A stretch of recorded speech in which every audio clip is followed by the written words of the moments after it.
Hola, soy la doctora Laura Sotillo Mayo y trabajo especialmente en la unidad de medicina materno-fetal de La Paz y soy una de las coordinadoras de la especialidad de gine y obstetricia junto a la otra doctora que es la doctora Reyes Oliver. Entonces, a continuación vamos a revisar las preguntas de nuestra especialidad que han caído este año en el examen MIR. Vamos a ello. Por la primera, nos preguntan sobre una mujer de 42 años que acude a la consulta por un diagnóstico reciente de cáncer de endometrio. En base a los antecedentes familiares que constan en la imagen, nos preguntan cuál de los siguientes síndromes es el más probable que presente esta paciente. La opción 1 es la poliposis adenomatosa familiar, la 2 es el síndrome de Lynch, la 3 el síndrome de cáncer de mama y ovario hereditario y el 4 el síndrome de Cowden. Como podemos ver en la imagen, realmente lo que llama la atención son los antecedentes familiares por la rama paterna. Tiene su padre, que tuvo un cáncer de colon diagnosticado a los 47 años, y su tía paterna, hermana de su padre, que falleció posiblemente a causa de un cáncer de ovario que se diagnosticó con 49 años. Y la paciente, como recordemos, que tiene un cáncer de endometrio. Con estos datos ya nos es fácil a lo mejor descartar algunos síndromes, ¿no? El 3 que nos dicen cáncer de mama y cáncer de ovario hereditario, pues no nos explicarían el cáncer de colon ni el cáncer de endometrio. La poliposis adenomatosa familiar tampoco nos explicaría esos cánceres. Y el síndrome de Cowden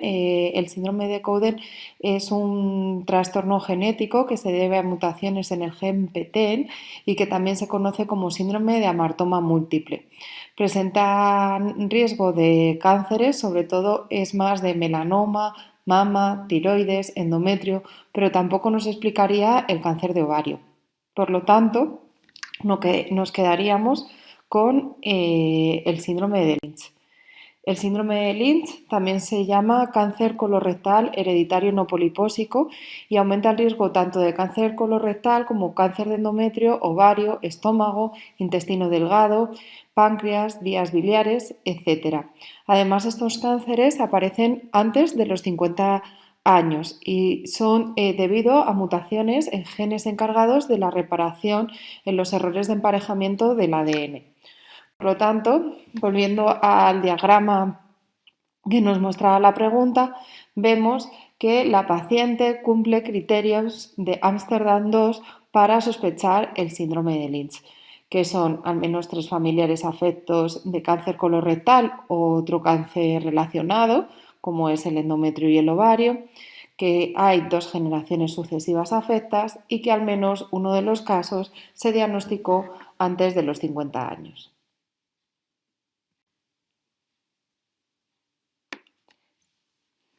Ahora, a continuación, vamos con esta pregunta.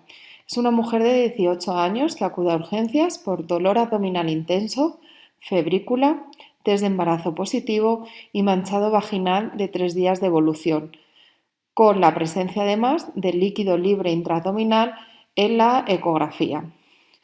Le hacen una laparoscopia y lo que se encuentran es el siguiente hallazgo, la imagen que tenemos puesta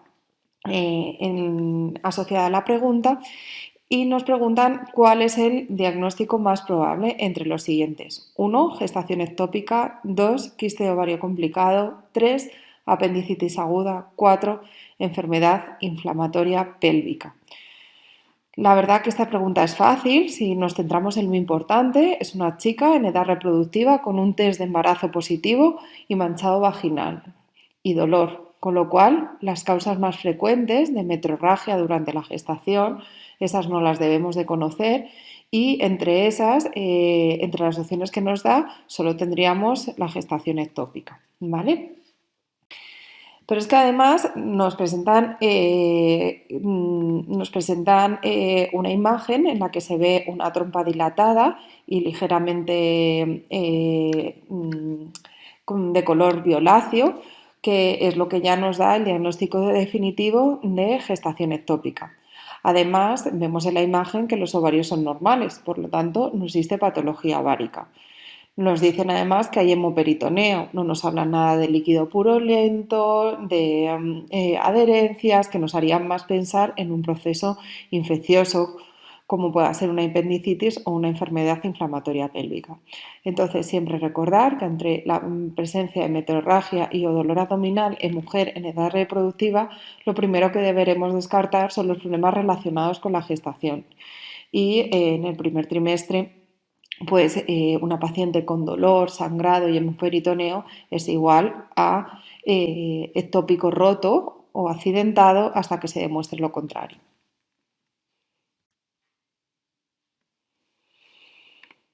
Pasamos a la siguiente pregunta.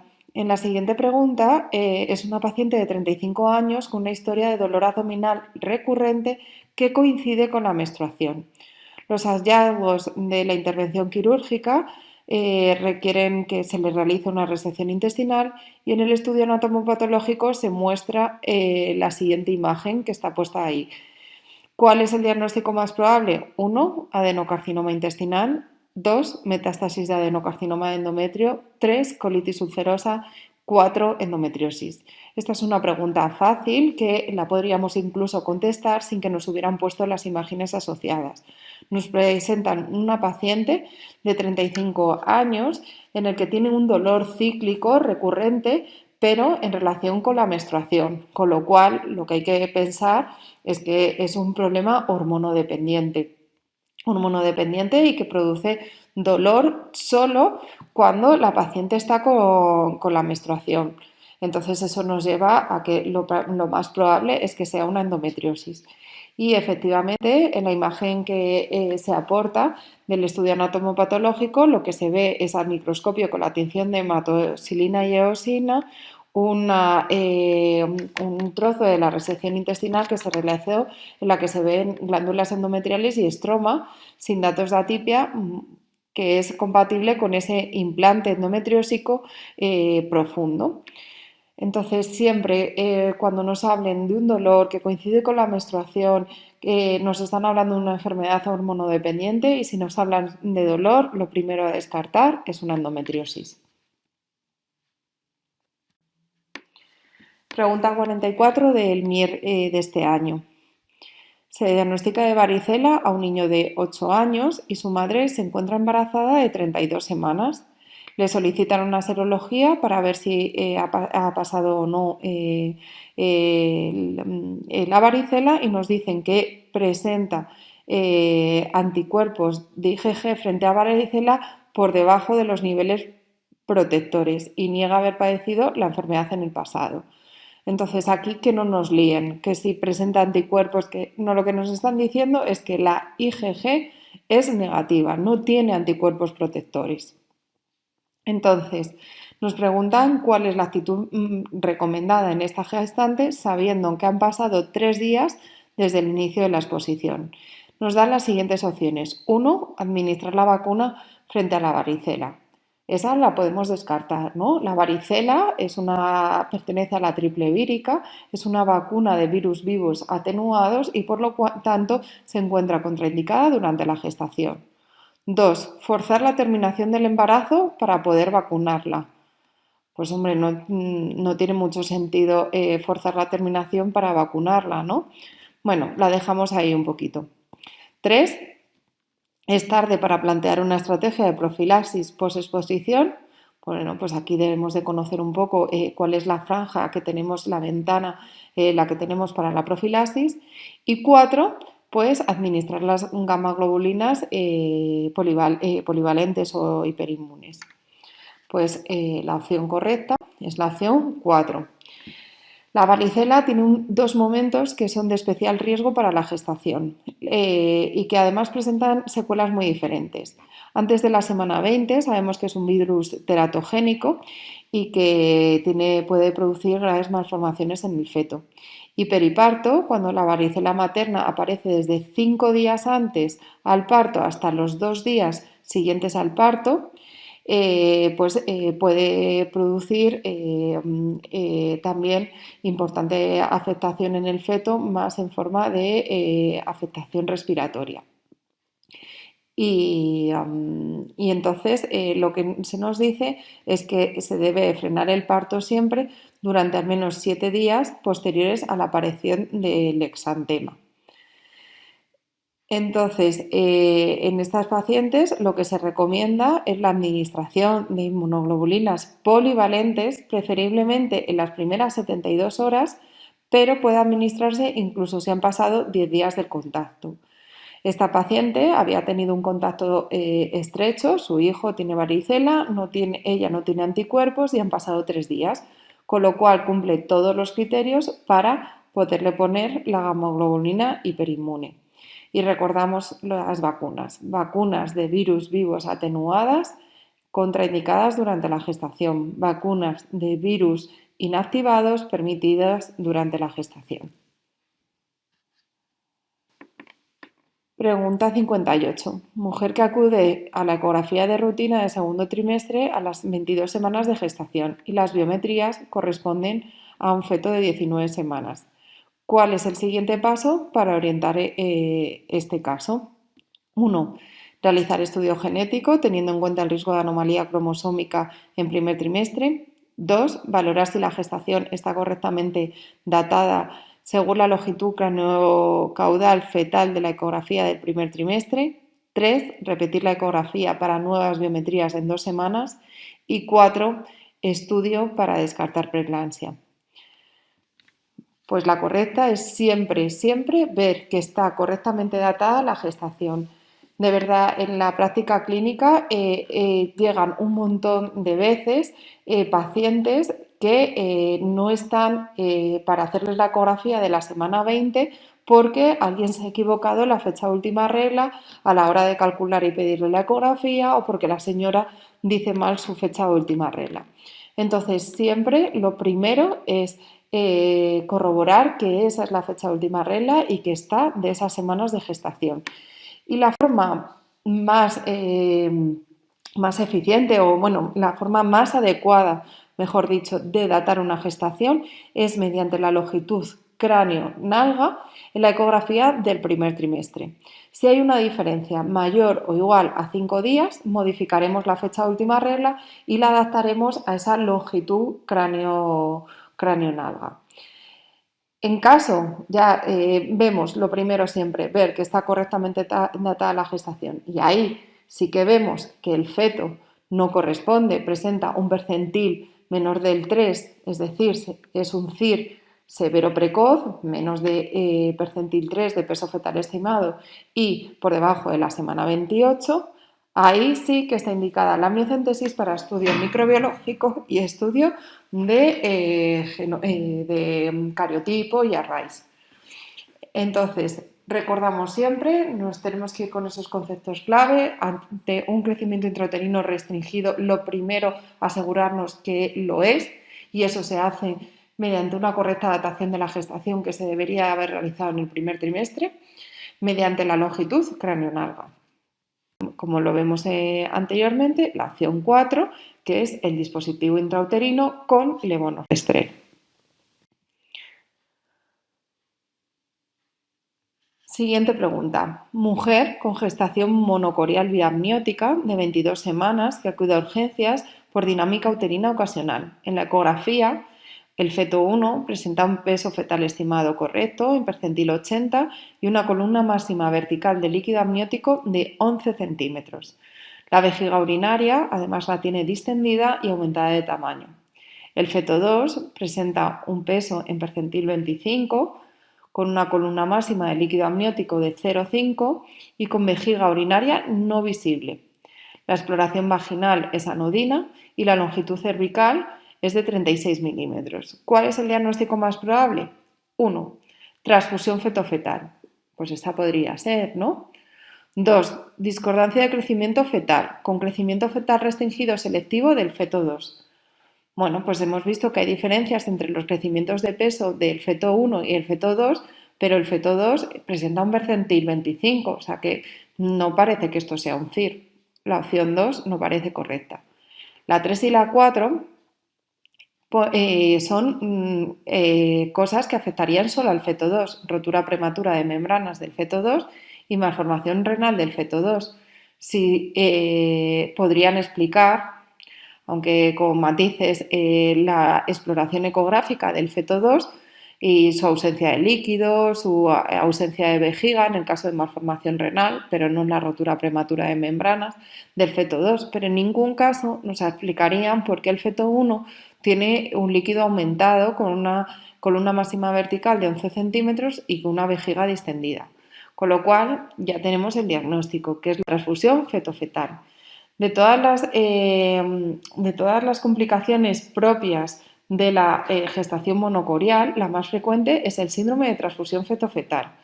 Y los criterios diagnósticos os los he puesto ahí. Es que el feto receptor tenga una máxima columna vertical mayor de 8 centímetros si se encuentra en una edad gestacional por debajo de la semana 20 o mayor de 10 centímetros si se encuentra por encima de la semana 20. Y que el feto donante tenga una máxima columna vertical menor de los 2 centímetros. Eso, en nuestro caso, lo cumplía. Existen diferentes estadios de síndrome de transfusión feto-fetal, que os los he puesto ahí por si los queréis repasar. En este caso, como ya tenemos no solo la secuencia oligoamnios polidráminos, sino también una ausencia de vejiga en el feto donante, nos encontraríamos ante un síndrome de transfusión feto-fetal estadio 2. Entonces, en el seguimiento de las gestaciones monocoriales, que las controlamos con ecografía cada 2 semanas a partir de la semana 16 para el despistaje de estas complicaciones propias de la gestación monocorial, siempre lo primero será descartar el síndrome de transfusión feto-fetal. Si no cumple criterios de síndrome de transfusión feto-fetal, ya pasamos al siguiente punto, que es ver si cumple o no criterios de crecimiento intrauterino restrictivo selectivo. Y ya si no lo cumple ninguna de estas dos, vemos si cumple criterios de lo que se llama anemia policitemia.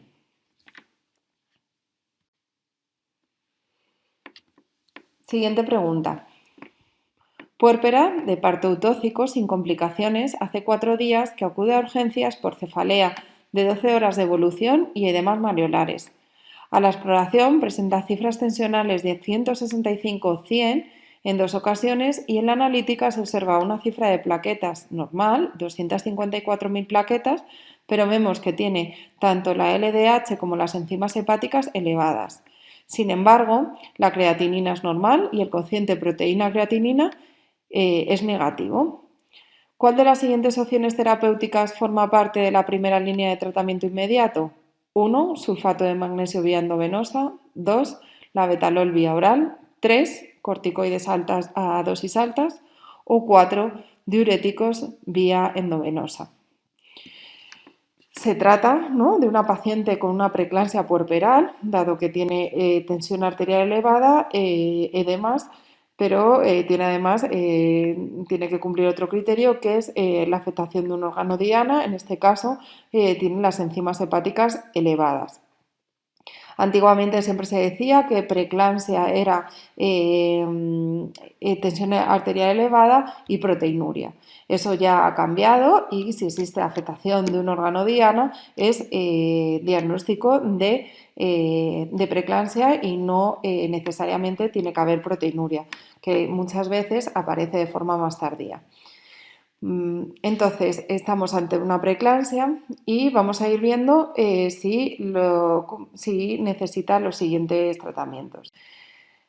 Es una preeclampsia con criterios de gravedad porque presenta una tensión arterial sistólica por encima de 160. Tengo que reconoceros que esta pregunta está puesta un poco con mal intento, no intentando ayudar mucho al que la va a contestar, porque es verdad que en la práctica clínica todos empezaríamos por un tratamiento antihipertensivo oral y si no mejorara ya pasaríamos al intravenoso. Pero siendo puristas, se trata de una preeclampsia grave y porque presenta una sistólica por encima de 160, entonces aquí los tratamientos serían antihipertensivos intravenosos. Por eso la acción del labetalol es errónea. Los diuréticos no están indicados porque no hay oligoanuria. Los corticoides solo los empleamos en casos de maduración pulmonar fetal con beta o ametasona o dexametasona, y en casos de HELP con plaquetas menores de 100.000 también se pueden emplear, pero esta paciente las plaquetas eran normales. Por lo tanto, la opción válida es la opción del sulfato de magnesio, que sirve para la prevención de las convulsiones.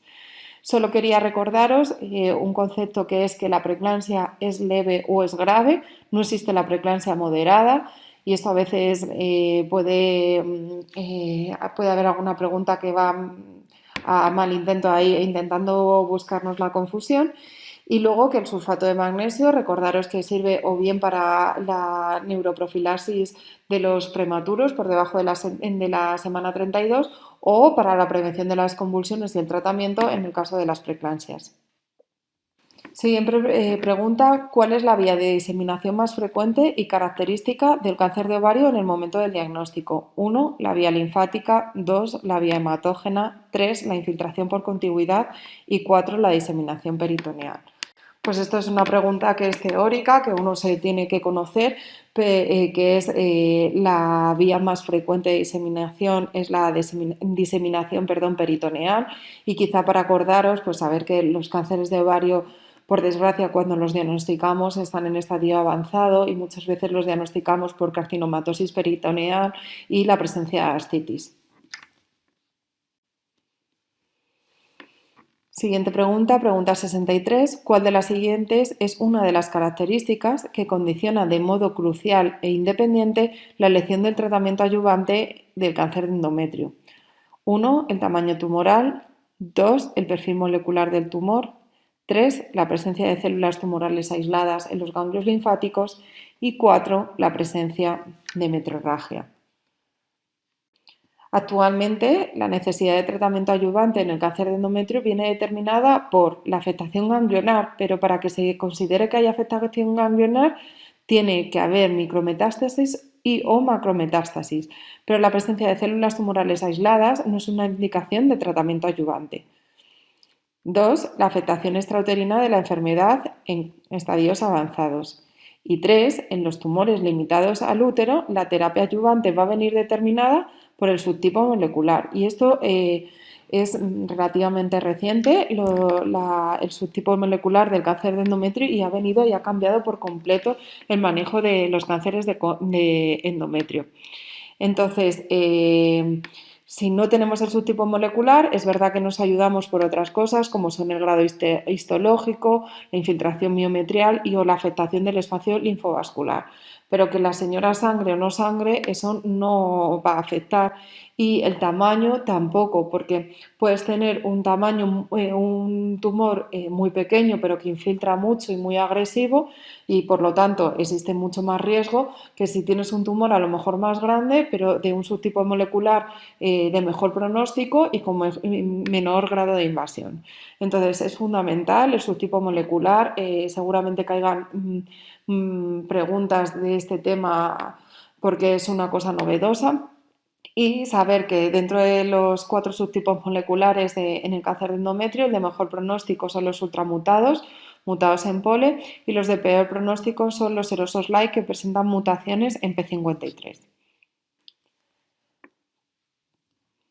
Pregunta 106 del MIR del 2025. Mujer de 46 años que tras 10 años de mastectomía derecha con vaciamiento ganglionar seguida de quimioterapia y radioterapia presenta linfedema de brazo derecho de larga evolución con importante edema y empastamiento sin signos de celulitis.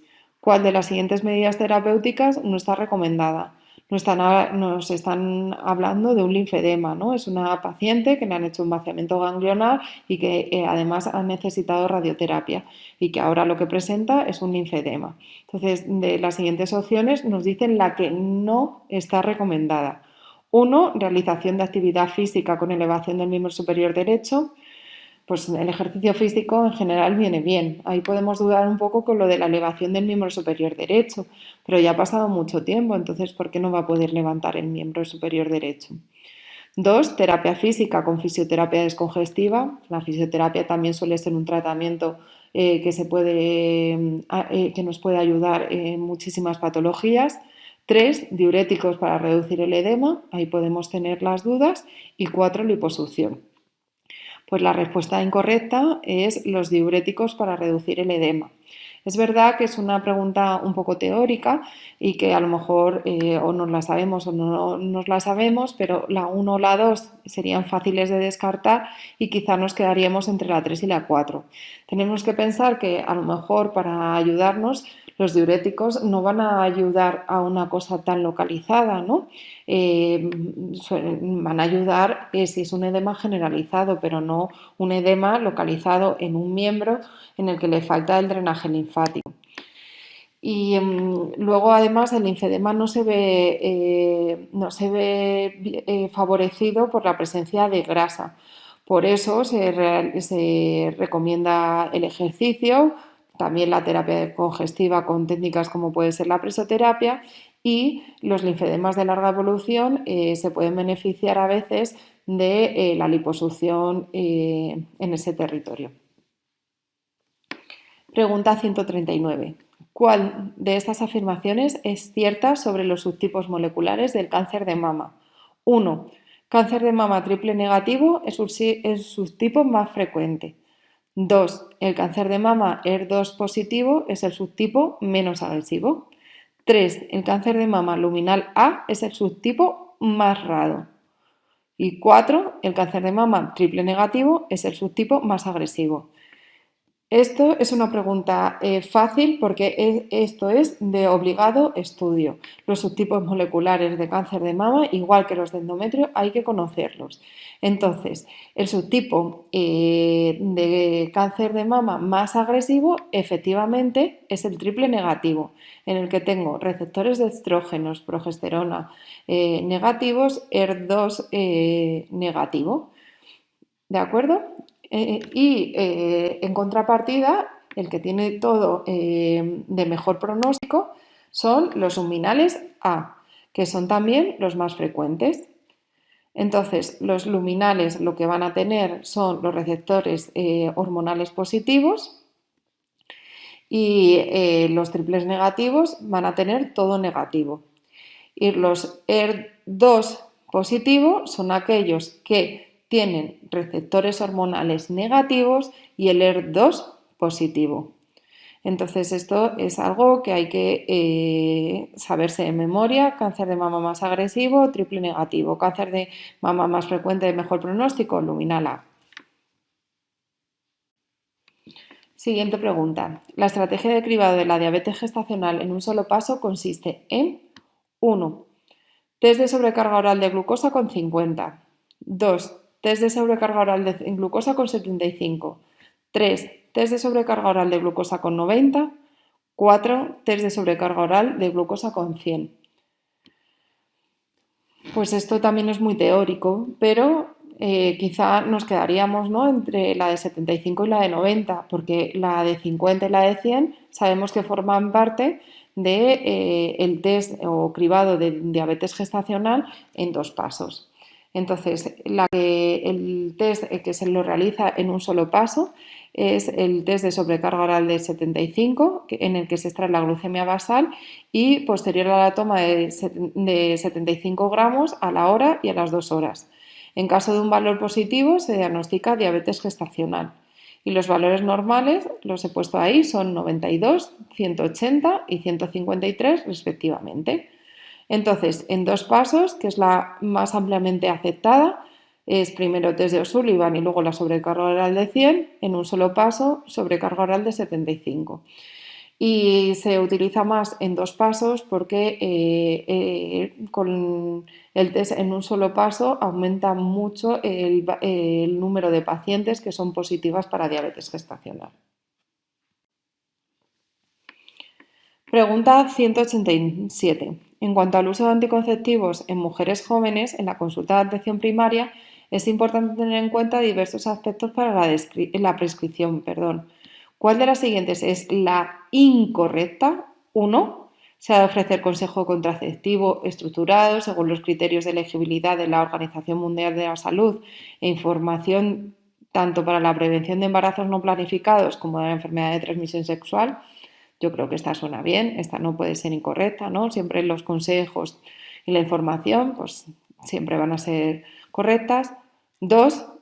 Como método anticonceptivo de urgencia, las opciones recomendadas son o la toma de levonorgestrel o de acetato de uripristal o la inserción de un diodo de cobre.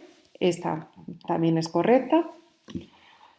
3. Ante la indicación de anticonceptivos orales se recomienda el cribado rutinario de trombofilia y dislipemia y citología de control anual.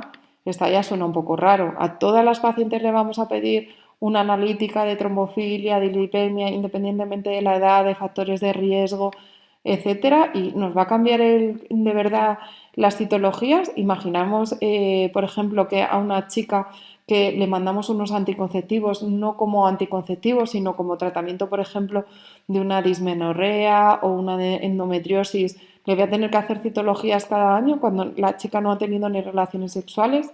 Esa parece incorrecta, ¿no? Y vamos a ver que realmente es la incorrecta. Y 4.